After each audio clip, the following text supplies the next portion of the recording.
Hello all, welcome back to Geetha's కథా ప్రపంచం. నేను మీ గీతారెడ్డి. ఇప్పుడు మనం శరత్చంద్ర చటోపాధ్యాయ రచించిన పెద్ద కథ మజిలీ దీది రెండవ భాగాన్ని ఆస్వాదించబోతున్నాం. రెండవ భాగంలో కథ ఈ విధంగా మొదలవుతుంది. మరుసటి రోజు ఉదయం కిటికీ తెరవగానే పెద్ద కోడలు తీవ్ర స్వరం ఖంగున హేమాంగిని చెవిన పడింది. ఆమె తన భర్తను సంబోధిస్తూ చెప్తూ ఉంది, ఈ పోరగాడు నిన్నట్నుంచి కనిపించడం లేదు, ఎటు పారిపోయాడు? ఒక్కసారన్నా నువ్వు వాడి జాడ కనుక్కున్న పాపాన పోలేదు. భర్త జవాబిచ్చాడు, ఎక్కడ తగలబడ్డాడో ఎవడికి తెలుసు, జాడ జవాబు తెలుసుకుని మాత్రం ఏం చేస్తాం? భార్య గొంతు పెంచి పేటంతా వినేటట్లుగా అన్నది, అట్లయితే మనం ఊళ్ళో ఉండటమే కష్టమైపోతుంది. ఈ ఊళ్ళో మనకు విరోధులు తక్కువేమీ లేరు. ఎందులోనన్నా పడి చచ్చి తగలడ్డా ఆబాల గోపాలం ఇంట్లో వాళ్ళందరూ జైల్లోకి పోయి కూర్చోవలసి వస్తుంది. నేను చెబుతున్నా వినిపించుకో. హేమాంగిని విషయమంతా అర్థం చేసుకున్నది. వెంటనే కిటికీ మూసేసి ఒక పెద్ద నిట్టూర్పు విడిచి మరో చోటుకు వెళ్ళిపోయి కూర్చుంది. మధ్యాహ్నం పూట వంట ఇంటి అరుగు మీద కూర్చొని రోటీలు తిననారంభించగానే అమాంతంగా దొంగవాడి మాదిరిగా చప్పుడు కాకుండా పిల్లిలా అడుగులు వేస్తూ క్యాప్టో వచ్చేశాడు. తల వెంట్రుకలన్నీ బిరుసెక్కి ఉన్నాయి. ముఖం వాడిపోయి ఉంది. ఎక్కడికి పారిపోయావురా క్యాప్టో? ఎక్కడికి పారిపోలేదు. నిన్న సాయంకాలం తర్వాత దుకాణంలో నిద్రపోయాను. నిద్రలేచి చూశాను, అర్ధరాత్రి అయింది. ఆకలవుతోంది మజిలీ దీది. ఆ ఇంట్లోకి వెళ్ళి తిను పో. ఈ మాట అన్నది హేమాంగిని తన రొట్టెలున్న పళ్ళెం వైపుకు చూసుకుంది. తర్వాత చాలాసేపు మౌనంగా నిలబడి క్యాప్టో వెళ్ళిపోతూ ఉన్నాడు. హేమాంగిని అతన్ని పిలిచి తన దగ్గర కూర్చోబెట్టుకుంది. అక్కడికే వంట పాత్రలను తెచ్చి వంట పాత్రల్లో నుండి అన్నం తెచ్చిపెట్టమని చెప్పింది. ఆమె తిండి తినడం సగం అయింది. అదే సమయంలో ఉమా బయటి వరండాల నుంచి భయంతో పరిగెత్తుకుంటూ వచ్చి అన్నది, నాన్నగారు వస్తున్నారు. కూతురి వైఖరి చూసి తల్లి ఆశ్చర్యంలో మునిగిపోయింది. అయితే ఎందుకని ఇట్లా చేస్తున్నావేంటి? ఉమా క్యాప్టో వెనక్కి వెళ్ళి నిలబడింది. ప్రత్యుత్తరంగా అతన్నే వ్రేలితో చూపిస్తూ కళ్ళు ముఖము తిప్పి సైగతో తింటున్నాడు కదా అని చూపించింది. క్యాప్టో కుతూహలంగా మెడ తిప్పి చూస్తున్నాడు. ఉత్కంఠతతో కూడిన ఉమ దృష్టి, సంశయిస్తున్న ఆమె వదనంలోని సైగా అతడు గమనించాడు. ఒక్క క్షణంలో అతని ముఖం తెల్లబోయింది. అతడి మనసులో ఎటువంటి భయం కలిగిందో అది అతడికే తెలుసు. మజిలీ దీది, బాబుగారు వస్తున్నారు అని చెప్పి అతడు అన్నం విడిచిపెట్టి పరిగెత్తుకుంటూ పోయి వంటింటి వాకిలి చాటున నిలబడిపోయాడు. అతన్ని చూసి ఉమ్మ కూడా మరొక వైపుకు పరిగెత్తుకుంటూ పోయింది. హఠాత్తుగా ఇంటి యజమాని వచ్చేసినందువల్ల దొంగల ముఠా ఎలా వ్యవహరిస్తుందో వీళ్ళు అలాగే వ్యవహరించడారంభించారు. హేమాంగిని నిశ్చేష్టురాలై ఒక్కసారి ఇటువైపు, మరొకసారి రెండోసారి ఇంకొక వైపు చూసింది. ఆ తర్వాత అలసిపోయిన శరీరంతో గోడకు ఆనుకొని పడుకుంది. లజ్జ, అవమానం అనే శూలం ఆమె హృదయంలో ఈ వైపు నుండి ఆ వైపుకు దూసుకుపోయినట్లు అనిపించింది. మరుక్షణం విపిన్ అక్కడికి వచ్చేశాడు. ఎదురుగా భార్య ఈ విధంగా కూర్చుని ఉండడం చూసి ఆమె దగ్గరికి వెళ్ళి భయపడిన ముఖంతో, ఇదేంటి అన్నం పట్టుకొని ఇలా ఎందుకు కూర్చున్నావు అని అడిగాడు. హేమాంగిని జవాబు ఇవ్వలేదు. విపిన్ మరింత ఆదుర్దాగా అన్నాడు, మళ్ళీ జ్వరం వచ్చిందాయే? తినకుండా ఉన్న పళ్ళెం మీదకి దృష్టి పడగానే అన్నాడు, ఇక్కడ ఇంత అన్నం విడిచిపెట్టి ఎవరు లేచిపోయారు? లలిత్ అయి ఉంటాడు బహుశా. హేమాంగిని లేచి కూర్చొని, కాదు, లలిత్ కాదు. ఆ ఇంట్లో పిల్లవాడు క్యాప్టో తినబోతూ ఉండగా నువ్వు వచ్చావు. నీ భయంతో వాకిలి చాటుకు వెళ్ళి నిలబడున్నాడు. అక్కడ దాక్కున్నాడు. ఎందుకు? హేమాంగిని అన్నది. ఎందుకు అన్నది నీకే బాగా తెలుసు. ఇంతేకాదు, అతడే కాదు, నువ్వు వచ్చావని చెప్పి ఉమ కూడా పారిపోయింది. విపిన్ లోపల అర్థం చేసుకున్నాడు. భార్య సంభాషణ వంకర దారి పట్టింది. అందుచేత బహుశా తిన్నని మార్గంలోకి తీసుకువచ్చే ఉద్దేశంతో అమ్మాయి ఎందుకలా దాక్కుంది అన్నాడు. హేమాంగిని అన్నది, ఎవరికి తెలుసు, ఇప్పుడు అర్థమవుతూ ఉంది. తల్లి అవమానం కళ్ళారా చూడవలసి వస్తుందనే భయంతో పారిపోయి ఉందది. మరుక్షణమే దీర్ఘంగా నిట్టూర్చి అన్నది, క్యాప్టో పరాయి తల్లి కన్నబిడ్డ. అతడెటూ భయపడి దాక్కుంటాడు. కన్నబిడ్డ కూడా విశ్వసించలేకపోయిందే. ఆమె తల్లికి ఎవరినైనా పిలిచి ఒక పిడికిడి అన్నం పెట్టే అధికారం కూడా ఉందనే విశ్వాసం ఆ బిడ్డకు లేకపోయింది. ఈ వ్యవహారం నిజంగానే చాలా ముదిరిపోయిందని, చాలా మొరటుదైపోయిందని ఈసారి విపిన్కి తెలిసిపోయింది. కాబట్టి పూర్తిగా ముదిరిపోకుండా ఉండడం కోసం అభియోగాన్ని సామాన్యమైన పరిహాసం క్రింద మార్చి తల ఊపుకుంటూ అన్నాడు, లేదు, నీకేమీ అధికారం లేదు. బిచ్చగాడు వస్తే బిచ్చం వేసే అధికారం కూడా లేదు. ఈ విషయాన్ని పోని, రేపటి నుండి మనకు తలనొప్పి ఉండదుగా. నేను అనుకుంటున్నాను, పట్టణం నుండి కేదార్ డాక్టర్ని పిలుద్దామని నీకోసం, లేక మనమే ఒకసారి కలకత్తా వెళ్దామా? హేమాంగిని ఆరోగ్యం సంబంధించిన పరామర్శ అక్కడే ఆగిపోయింది. హేమాంగిని అడిగింది, ఉమా ముందు నువ్వు క్యాప్టోన్ ఏమన్నా అన్నావా? విపిన్ ఆకాశం నుండి క్రింద పడిపోయినట్లు అన్నాడు. నేనా? లేదే. ఓహో, ఆ రోజు ఏదో జ్ఞాపకం వస్తూనే ఉంది.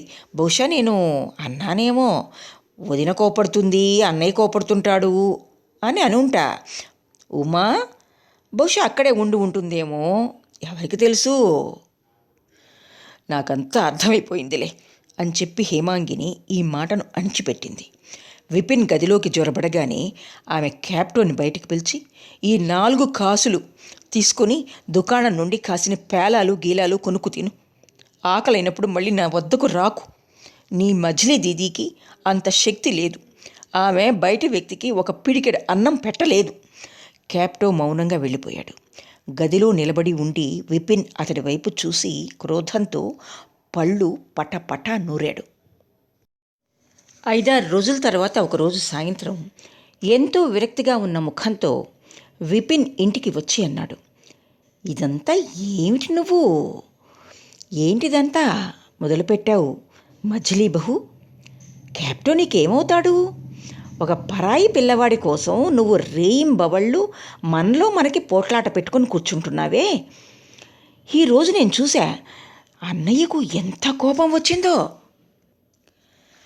కొంతసేపటి క్రితం ఇంట్లో కూర్చుని పెద్ద కోడలు భర్తను ఉపలక్ష్యంగా చేసుకుని ఈ నడిపి కోడల్ని లక్ష్యంగా పెట్టుకుని అరుపుతో కూడిన ధ్వనితో అశ్లీలమైన భాషతో కూడిన బాణాలను వదులుతూ ఉంది.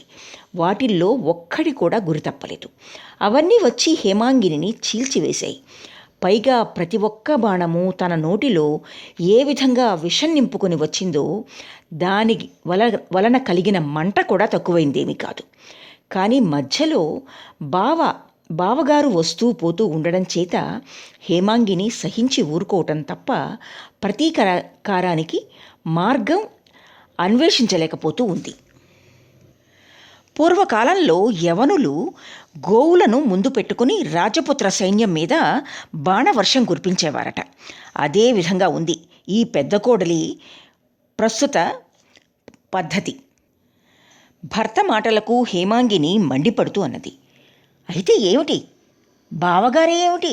ఇదిగో ఈవిడ కూడా రచ్చ చేస్తూ ఉందిగా. దీంట్లో పెద్ద ఆశ్చర్యపడేదేముంది? ఎప్పుడూ ఉండేదేగా. ఏం చేస్తే ఈ గలభ ఆగుతుందో నువ్వే చెప్పరాదు?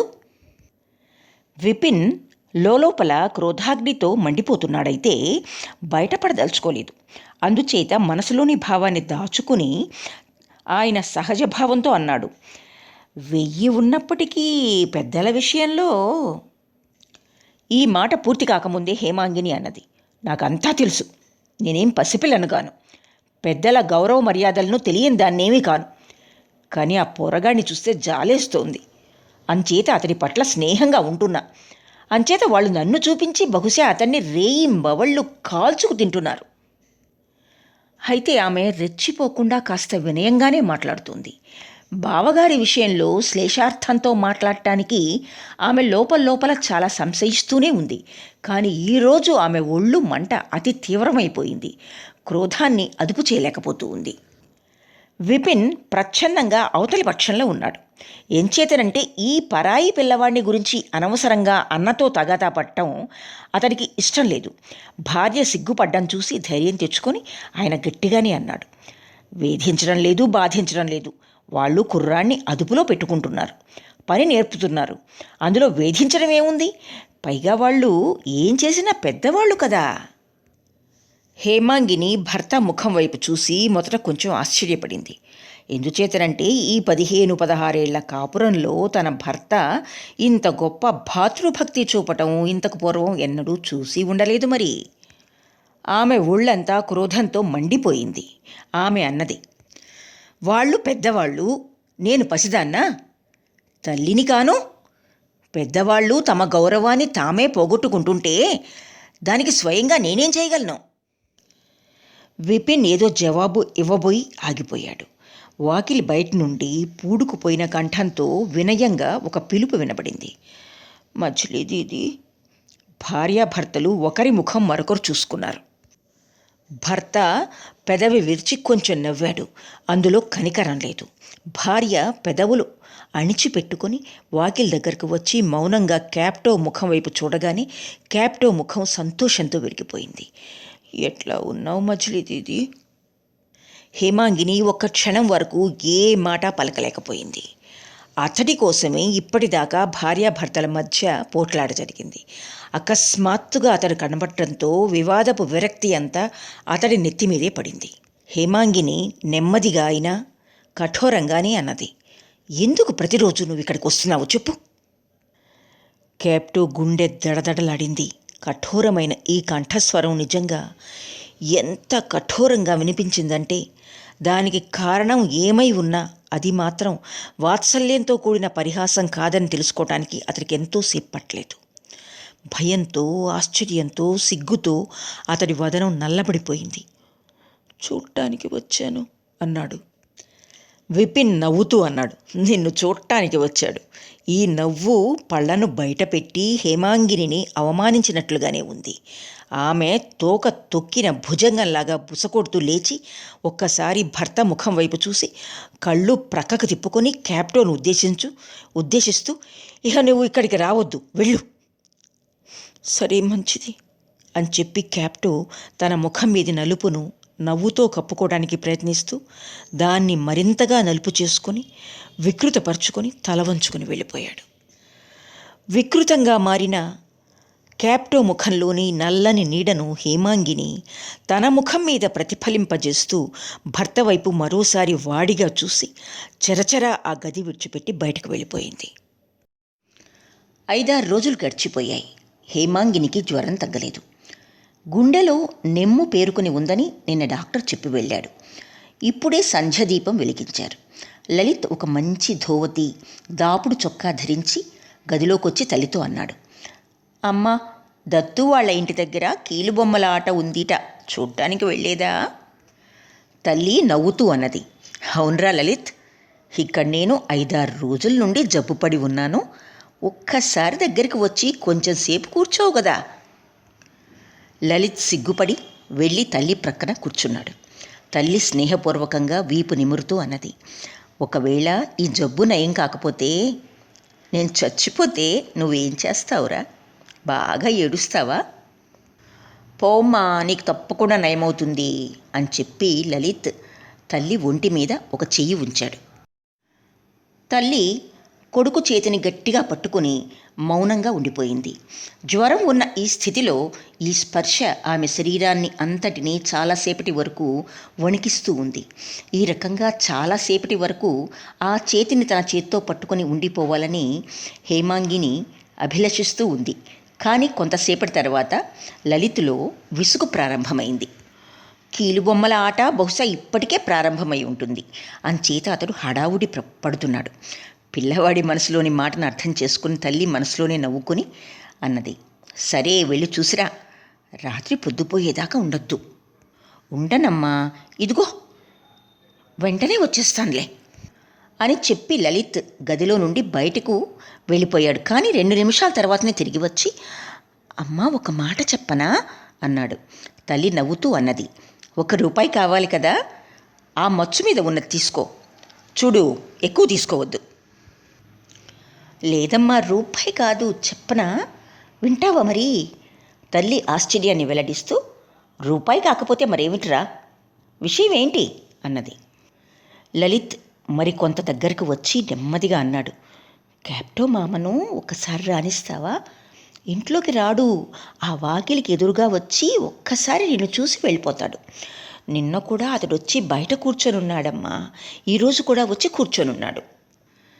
హేమాంగిని గాభరాపడి అన్నది, అరే వెళ్ళు లలిత్, ఇప్పుడే వెంటనే వెళ్ళు. అయ్యో, కూర్చొనున్నాడా, మీరెవ్వరు నాతో చెప్పలేదు ఎందుకని?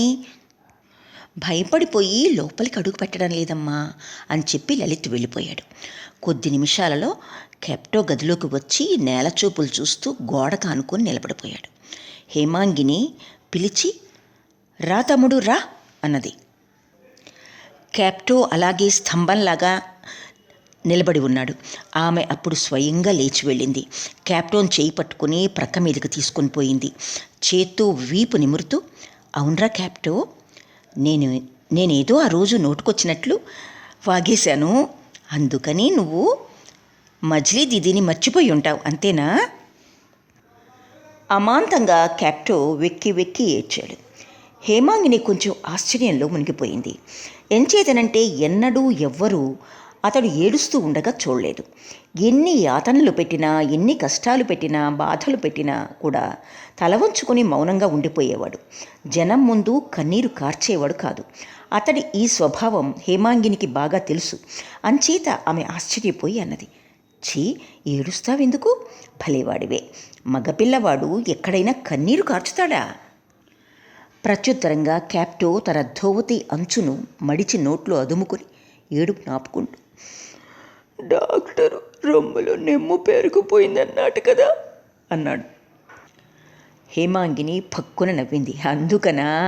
చిచి, ఎంత తెలివి తక్కువ పిల్లవాడివరా నువ్వు అంటూ ఉండగానే ఆమె కళ్ళ నుండి కూడా ఠప ఠప అశ్రు బిందువులు రాలిపడ్డాయి. ఎడమ చేత్తో వాటిని తుడుచుకొని అతడి నుదుటి మీద ఒక చెయ్యి వేసి పరిహసిస్తూ అన్నది, నిమ్ము పేరుకుపోయిందని చెప్పగానే ఏమవుతుందిరా? ఒకవేళ చచ్చిపోతే నువ్వు లలిత్ భుజాల మీద ఎత్తుకొని పోయి గంగానదిలో పారేసి రండి. అలా చేయగలవు కదా? ఈరోజు ఎట్లుందమ్మా నీకు అని అడుగుతూ పెద్ద కోడలు వాకిట్లోకి వచ్చి నిలబడింది.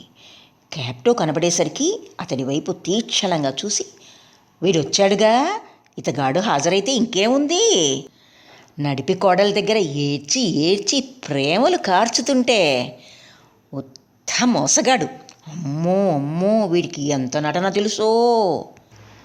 అలసట కారణంగా, నీరసం కారణంగా హేమాంగిని ఇప్పటి వరకు దిండును ఆధారం చేసుకుని పడి ఉంది. కానీ కాదంబిని మాట్లాడిన ఈ మాటలతో బాణంలాగా సూటిగా కూర్చుని అన్నది, అక్క, నాకు 5-6 రోజుల నుండి జ్వరం వస్తూ ఉంది. నీ కాళ్ళ మీద పడతాను కానీ ఈ రోజుకు నువ్వు వెళ్ళమ్మా. కాదంబిని మొదట కొంచెం తటపటాయించింది. కానీ మరుక్షణమే తనను తాను సంభాళించుకొని అన్నది, నిన్ను నేనేమీ అనలేదు నడిపికోడలా, నా తమ్ముణ్ణే మందలిస్తున్నాను. నువ్వు ఈ రకంగా ముఖం మార్చుకుంటావెందుకు? హేమాంగిని అన్నది, మందలించడం రేయింబవళ్ళు జరుగుతూనే ఉంటుందిలే, నీ ఇంటికి వెళ్ళి మందలించుకో. ఇక్కడ నా ముందు మందలించవలసిన అవసరం లేదు. నేను మందలించనివ్వను కూడా. ఏ, నువ్వు నన్ను నీ ఇంటి ముందు నుండి తరిమేస్తున్నావా?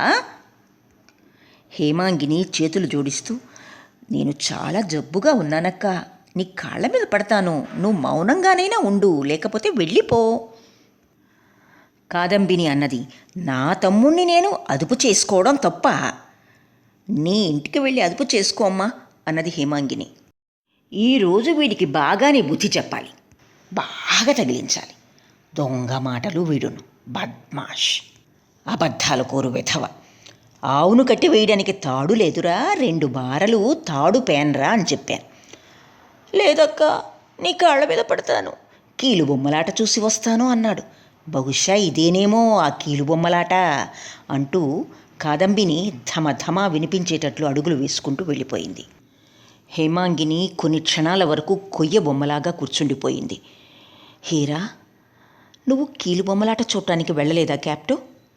వెళ్ళి ఉన్నట్లయితే ఇదంతా ఉండేది కాదుగా. వాళ్ళు నిన్ను నా దగ్గరికి రానివ్వనప్పుడు నా దగ్గరికి ఎందుకు వస్తావు?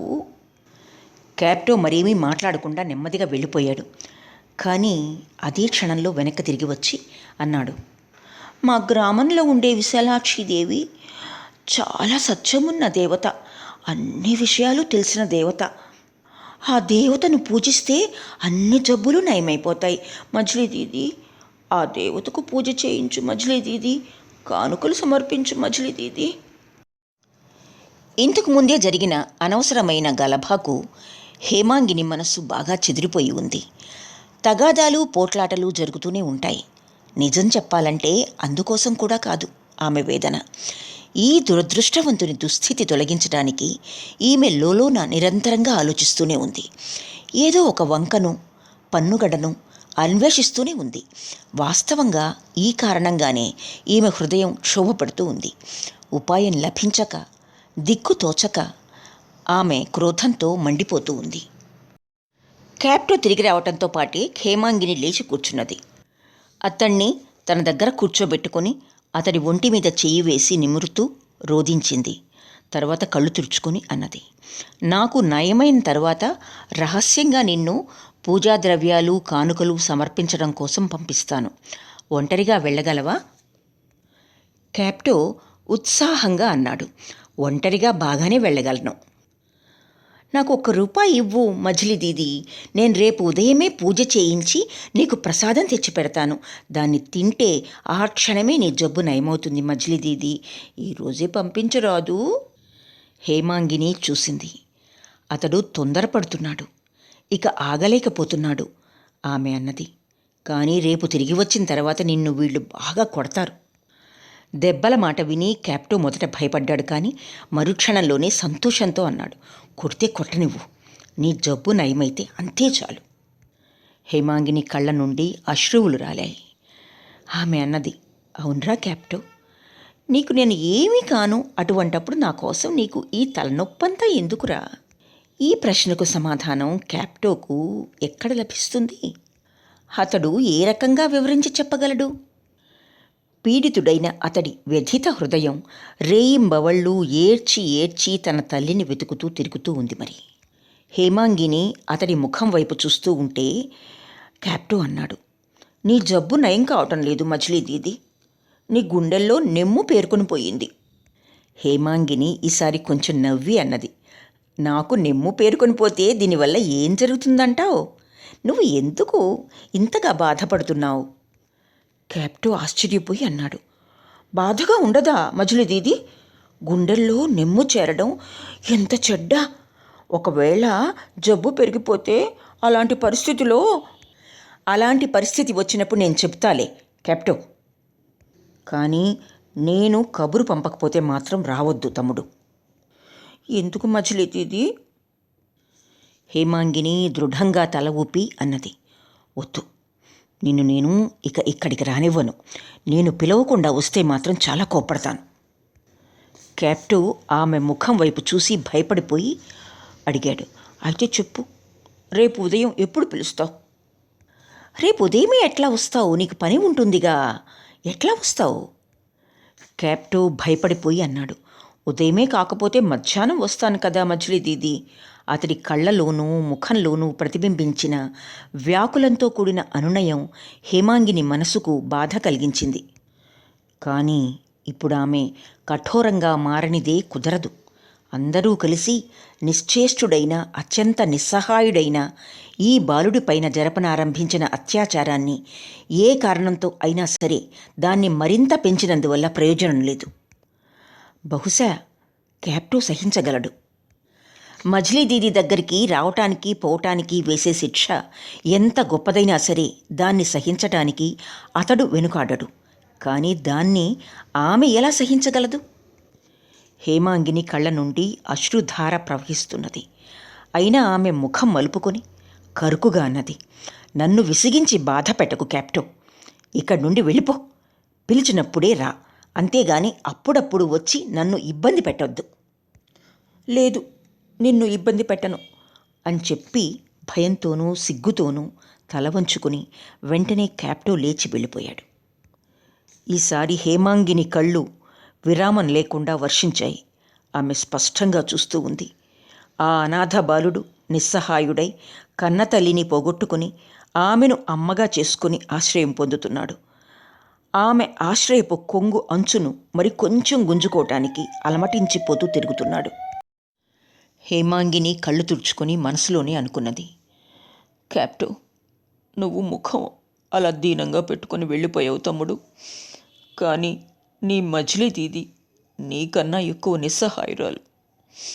నిన్ను బలవంతంగా ఒళ్ళోకి తీసుకొని ఓదార్చే శక్తి కూడా లేని దాని తమ్ముడు. ఉమ వచ్చి తల్లి దగ్గర కూర్చుని, అమ్మా, నిన్న క్యాప్టో మామ వసూళ్లకు పోకుండా నీ దగ్గరకు వచ్చి కూర్చున్నాడని పెదనాన్న తెగ బాదాడు. మామ ముక్కులోంచి. హేమాంగిని గదమాయించింది. సర్లే, అయిందా, ఇక్కడి నుంచి పో. అకస్మాత్తుగా చీవాట్లు తిని ఉమ ఉలిక్కిపడింది. మరే మాట చెప్పకుండా ఆమె నెమ్మదిగా వెళ్ళిపోతూ ఉంది.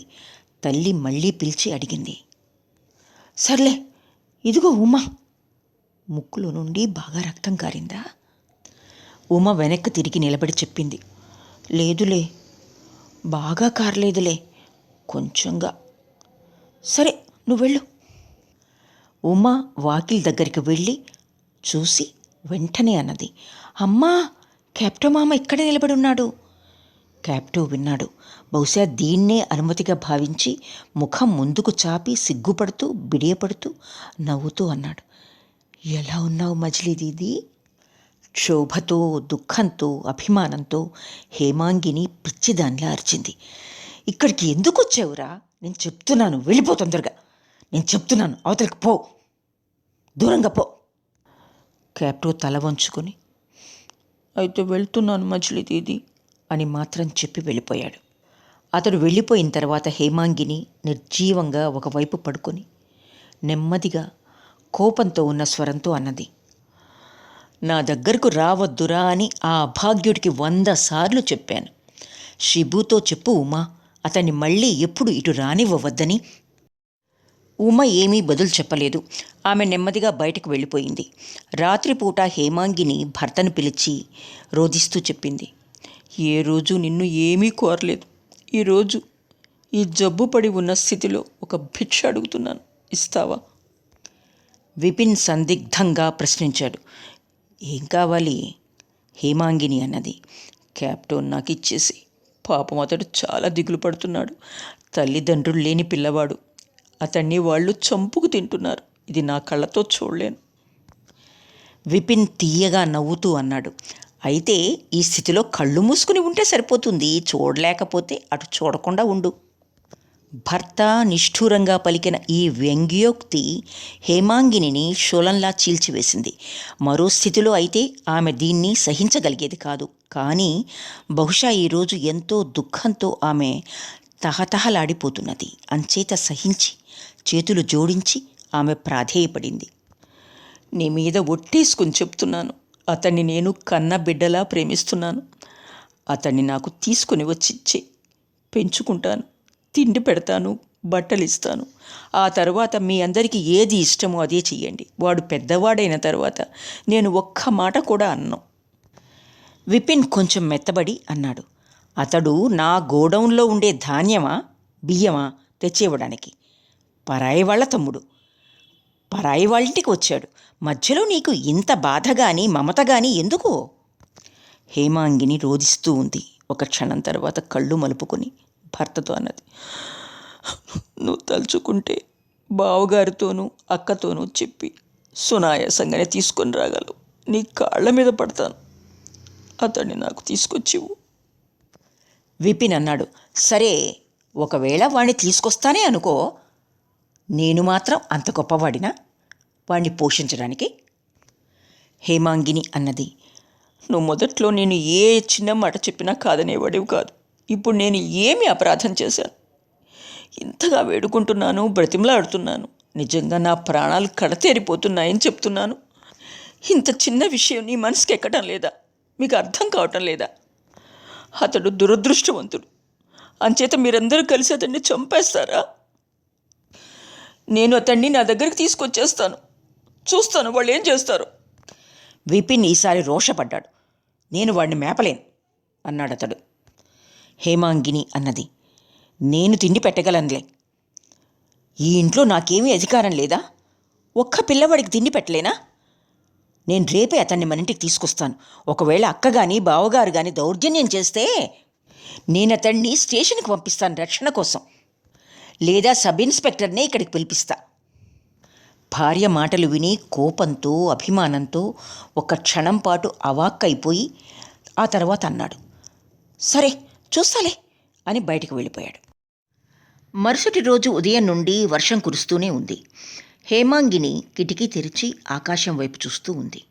అకస్మాత్తుగా పాంచు గోపాల్ కంఠస్వరం చెవిన పడింది. అతడు అరుస్తూ అంటున్నాడు, అమ్మా, నీ బుద్ధిమంతుడైన తమ్ముడు వర్షంలో తడుస్తూ ఇడిగో ఇక్కడ హాజరయ్యాడు.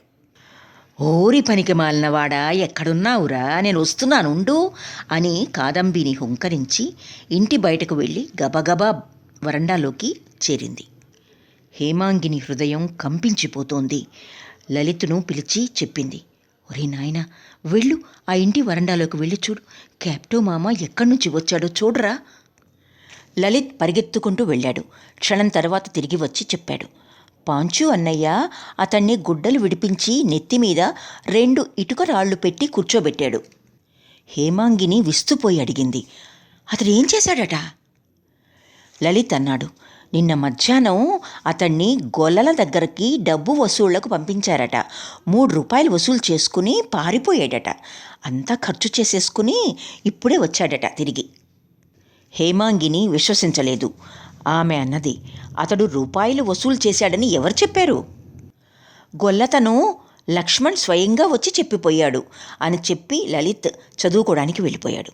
2-3 గంటల దాకా మళ్ళీ ఏమీ గందరగోళం వినిపించలేదు. 3 గంటలప్పుడు వంట మనిషి కొన్ని రొట్టెలిచ్చి హేమాంగినికి తినటానికి ఏర్పాటు చేసి వెళ్ళింది. ఆ సమయంలోనే ఆమె ఇంటి బయట కురుక్షేత్ర యుద్ధం మళ్ళీ ప్రారంభమైంది. పెద్ద యజమానురాలు వెనకనే పాంచుగోపాల్ క్యాప్టో చెవి పట్టుకుని బరబరా ఈడ్చుకుంటూ తీసుకొస్తున్నాడు. ప్రక్కనే పెద్ద యజమాని కూడా ఉన్నాడు. నడిపి యజమాని విపిన్ని కూడా పిలుచుకొని రావటానికి దుకాణం వద్దకు మనిషిని పంపించారు.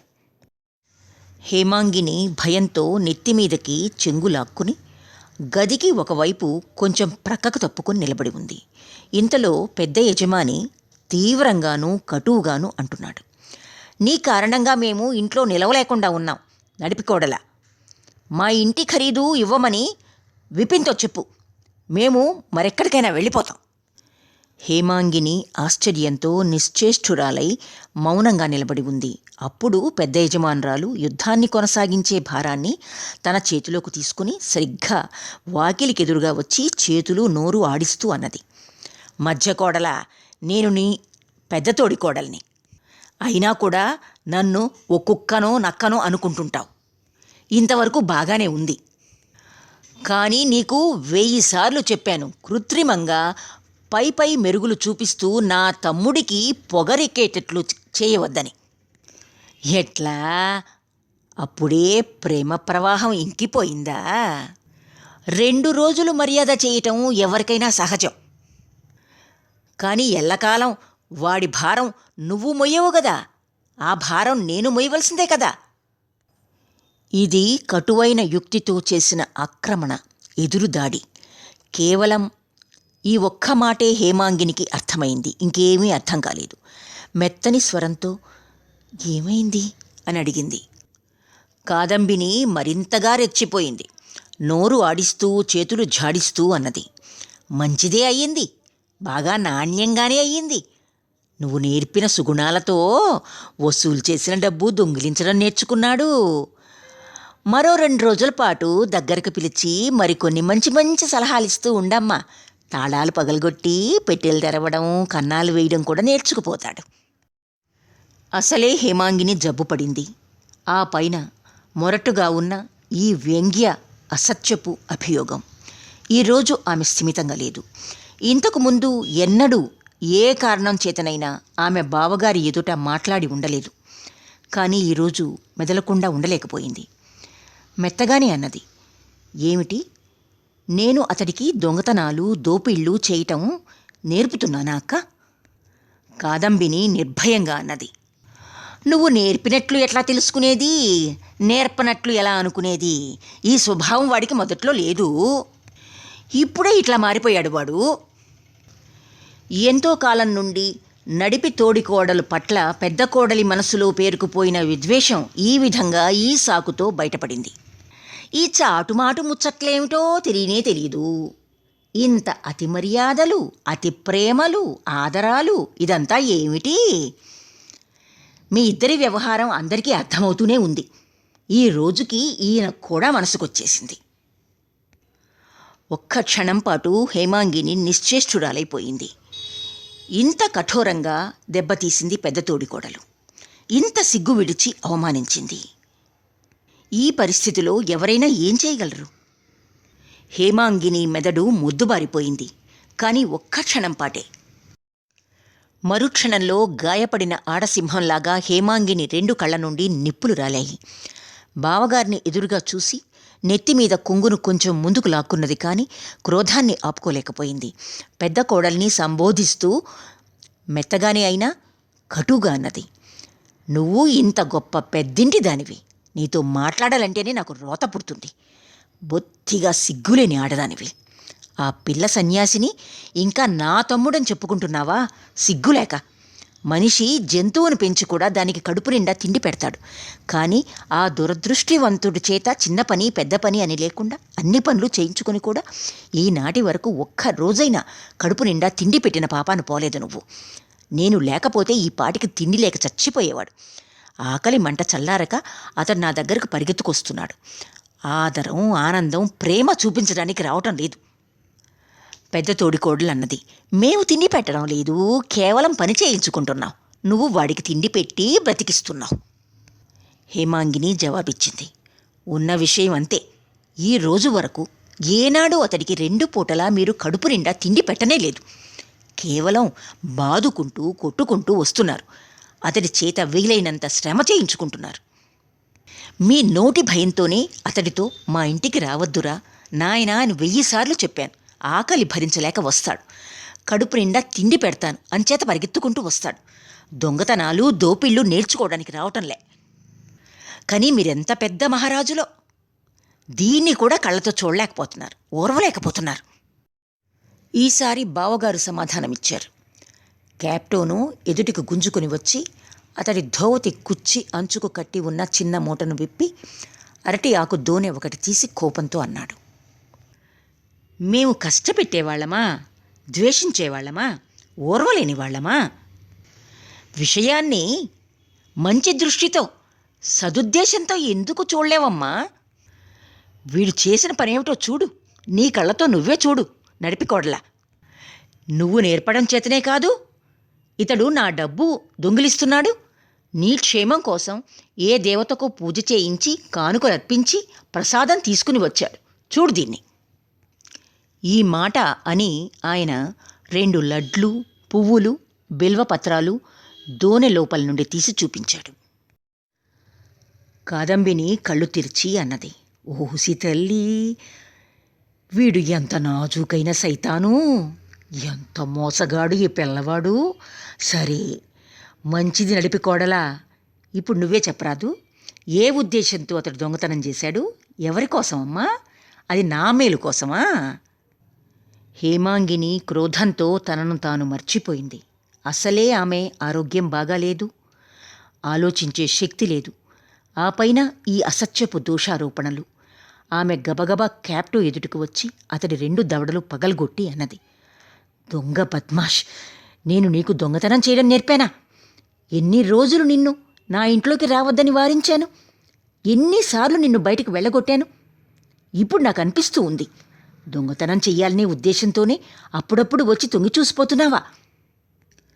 అప్పటికే ఇంట్లోని వారందరూ అక్కడికి చేరుకున్నారు. నౌకర్ షిబు అన్నాడు. నేను నా కళ్ళతో చూశానమ్మా. మొన్న రాత్రి అతడు నీ గది ముందు నిలబడి ఉన్నాడు. నన్ను చూడటంతోనే పరుగు తీస్తూ పారిపోయాడు. నేను రాకపోతే తప్పకుండా నీ గదిలో జొరబడి దొంగతనం చేసేవాడేమో.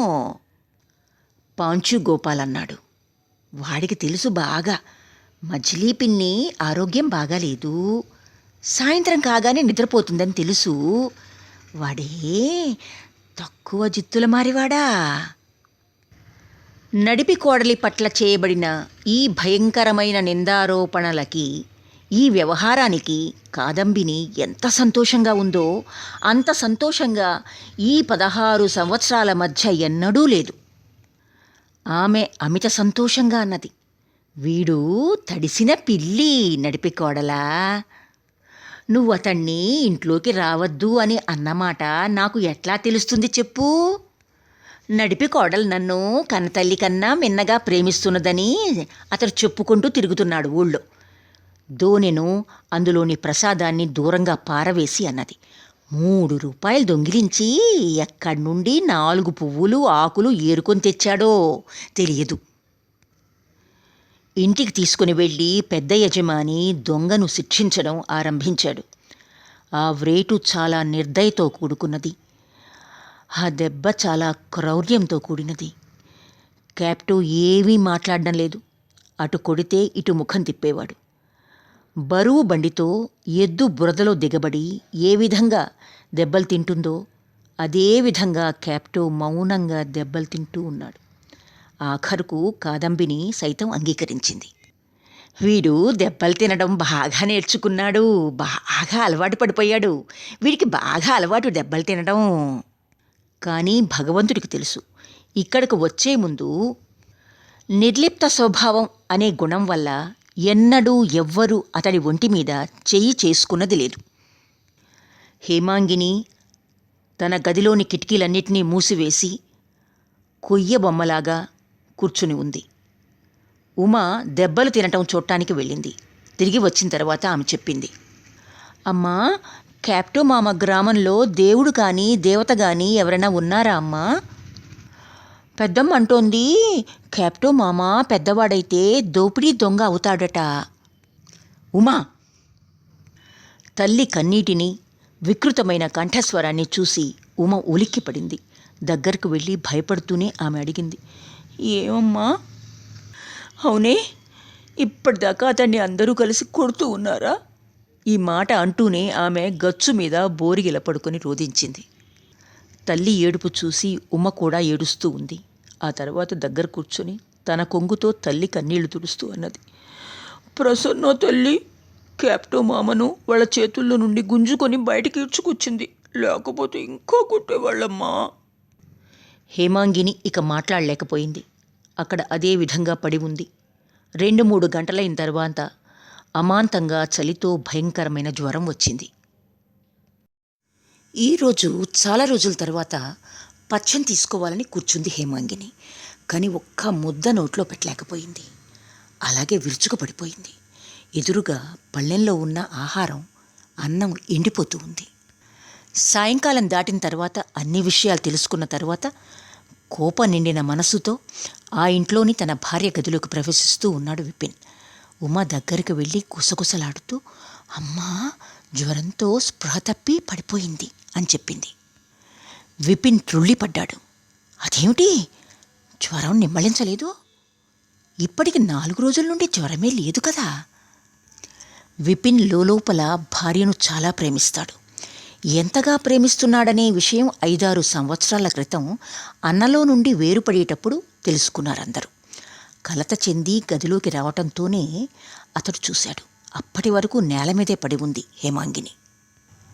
గాభరాపడి ఆమెను పట్టుకొని ప్రక్క మీదకు చేర్చడానికి ఆమె శరీరం మీద చేయి వేయగానే హేమాంగిని కళ్ళు తెరిచి ఒక క్షణం పాటు భర్త ముఖం వైపు చూస్తూ ఉన్న తర్వాత అకస్మాత్తుగా ఆయన 2 కాళ్ళు పట్టుకొని ఏడ్చింది.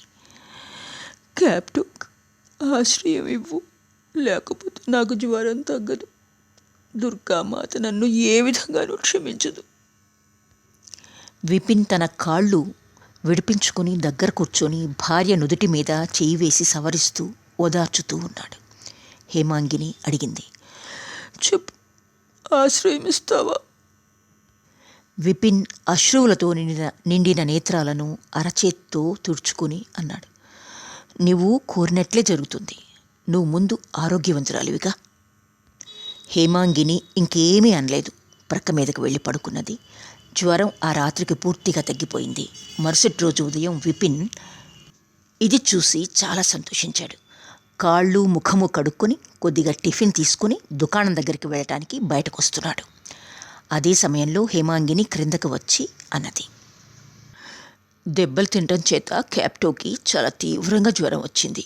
అతన్ని నేను నా దగ్గరికి తీసుకుని వస్తాను అన్నది. విపిన్ మనసులో అత్యంత విరక్తుడై అన్నాడు, అతడిని ఈ ఇంట్లోకి తీసుకురావాల్సిన అవసరం ఏమున్నది? ఎక్కడున్నాడో అక్కడే ఉంటాడు కదా. హేమాంగిని ఒక్క క్షణం పాటు స్తబ్దురాలై తర్వాత అన్నది, నిన్న రాత్రి నువ్వు వాగ్దానం చేశావు, అతడికి ఆశ్రయం ఇస్తానన్నావు.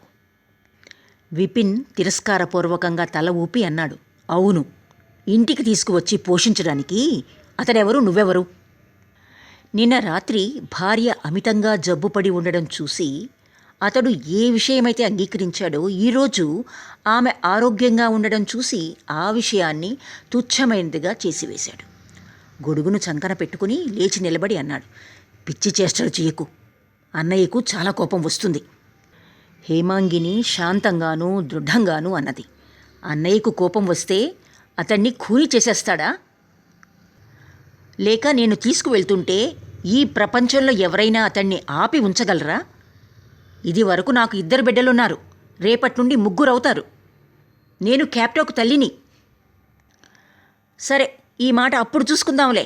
ఈ మాట అని విపిన్ వెళ్ళిపోతూ ఉన్నాడు. హేమాంగిని ఎదురుగా వెళ్ళి నిలబడి అన్నది, ఈ ఇంట్లోకి అతన్ని తీసుకుని రానివ్వరా? తప్పుకో తప్పుకో, ఏమిటా పిచ్చితనం? హేమాంగిని కేక వేసి చెప్పింది, శిబు, ఒక ఎడ్ల బండిని బాడుకి మాట్లాడుకునిరా, నేను మా నాన్నగారింటికి వెళ్తాను. విపిన్ ఈ మాట విని మనసులో అనుకున్నాడు, భయపెడుతోంది. ఆ తర్వాత అతడు దుకాణం వద్దకు వెళ్ళిపోయాడు. క్యాప్టో చండీ మండపానికి ఓ ప్రక్కన చిరిగిపోయిన చాప మీద జ్వరంతోనూ ఒళ్ళు నొప్పులతోనూ బహుశా గుండె నొప్పితో కూడా స్పృహలేనివాడిలా పడి ఉన్నాడు. హేమాంగిని క్యాప్టో అని పిలిచింది. క్యాప్టో తయారుగా ఉన్నాడా అన్నట్లుగా ఒక్క ఉదుటున లేచి కూర్చొని మజిలీ దీదీ అన్నాడు.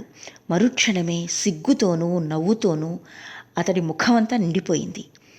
అతడికేమీ బాధ లేనట్లుగా ఎంతో ఉత్సాహంగా లేచి నిలబడి ధోవతి అంచుతో చిరిగిపోయిన చాపను దులుపుతూ కూర్చో అన్నాడు. ఇప్పుడిహ కూర్చోవటం కాదు, మా నాన్నగారింట్లో నువ్వు నన్ను దిగబెట్టడానికి రావాలి.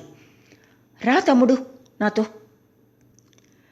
పద అంటూ క్యాప్టో తన విరిగిపోయిన బెత్తాన్ని చంకలో పెట్టుకుని చిరిగిపోయిన కండువాను భుజం మీద వేసుకున్నాడు. ఇంటి వరండాకు ఎదురుగుండా ఎడ్ల బండి నిలబడి ఉంది. హేమాంగిని క్యాప్టోను వెంట పెట్టుకుని ఆ బండి మీద ఎక్కి కూర్చుంది.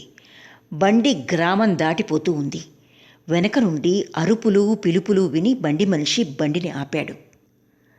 చెమటతో నిండిన శరీరంతో కందిపోయిన ముఖంతో విపిన్ పరిగెత్తుకుంటూ వచ్చాడు. గాభరా పడుతూ అతడు అడిగాడు, ఎక్కడికి వెళ్తున్నావు నడిపి కోడలా? హేమాంగిని క్యాప్టోను చూపించి చెప్పింది, ఇతడి గ్రామానికి. ఎప్పుడు తిరిగి వస్తావు? హేమాంగిని గంభీరంగానూ దృఢంగానూ జవాబిచ్చింది, భగవంతుడు ఎప్పుడు తిరిగి తీసుకువస్తే అప్పుడే తిరిగి వస్తాను. అంటే దీని ఉద్దేశం? హేమాంగిని మళ్ళీ క్యాప్టోను చూపించి చెప్పింది, ఎప్పుడైనా ఎక్కడైనా ఇతడికి ఆశ్రయం దొరికితే అప్పుడు ఒంటరిగానైనా తిరిగి రాగలను, లేకపోతే ఇతన్ని అంటి పెట్టుకుని ఉండవలసే వస్తుంది. విపిన్కి గతం జ్ఞాపకం వచ్చింది. ఆ రోజు కూడా భార్య వదనంలో ఇటువంటి భావమే అతడు చూశాడు, ఇటువంటి కంఠస్వరమే విన్నాడు. మోతీ కమ్మరి యొక్క నిస్సహాయుడైన మేనల్లుణ్ణి రక్షించడానికి ఆమె ఒక్కతే అందరికీ విరుద్ధంగా నిలబడి ఏ విధంగా పోరాడిందో ఆ విషయమంతా అతడికి జ్ఞాపకం వచ్చింది. ఇప్పుడు ఈమె ఆ నడిపి కోడలు కాదు. ఆమెనైతే కళ్ళు ఉరిమి నివారించొచ్చు, ఇప్పటి ఈమెను మాత్రం ఆపలేం. విపిన్ వినయంగా అన్నాడు, నన్ను క్షమించు నడిపి కోడలా, ఇంటికి వెళ్దాం పద. హేమాంగిని చేతులు జోడించి చెప్పింది. నన్ను కూడా నువ్వు క్షమించు. పని పూర్తి చేయకుండా నేను ఏ విధంగానూ కూడా ఇంటికి తిరిగి రాలేను. విపిన్ మరో క్షణం పాటు శాంతంగానూ దృఢంగానూ ఉన్న భార్య ముఖం వైపు మౌనంగా చూస్తూ నిల్చున్నాడు. ఆ తరువాత ఎదురుగా వంగి క్యాప్టో కుడిచేయి పట్టుకొని అన్నాడు. క్యాప్టో, నీ మజిలీ దీదిని నీవే ఇంటికి తిరిగి తీసుకువెళ్ళు నాయనా. నేను ఒట్టు వేసుకుంటున్నాను. నేను జీవించి ఉండగా మీ అక్కా తమ్ముళ్లను ఇరువురిని ఈ రోజు నుండి ఎవ్వరూ వేరు చేయలేరు. పద నాయనా, నీ మజిలీ దీదిని తిరిగి ఇంటికి తీసుకుని పద. ఇక్కడితో శరత్చంద్ర చట్టోపాధ్యాయ రచన మజిలీ దీది అన్న పెద్ద కథ పూర్తి అయింది. నేను కథ చెప్పే విధానం మీకు నచ్చితే లైక్ చేయండి, మీ స్నేహితులకు షేర్ చేయండి. మరిన్ని మంచి మంచి రచనల కోసం ఈ గీతాస్ కథా ప్రపంచం ఛానల్ని సబ్స్క్రైబ్ చేసుకొని ఈ కథా ప్రపంచ విస్తరణకు మీ తోడ్పాటును తప్పకుండా అందించండి. ఇప్పటికీ మీ వద్ద సెలవు కోరుతున్నది మీ గీతారెడ్డి.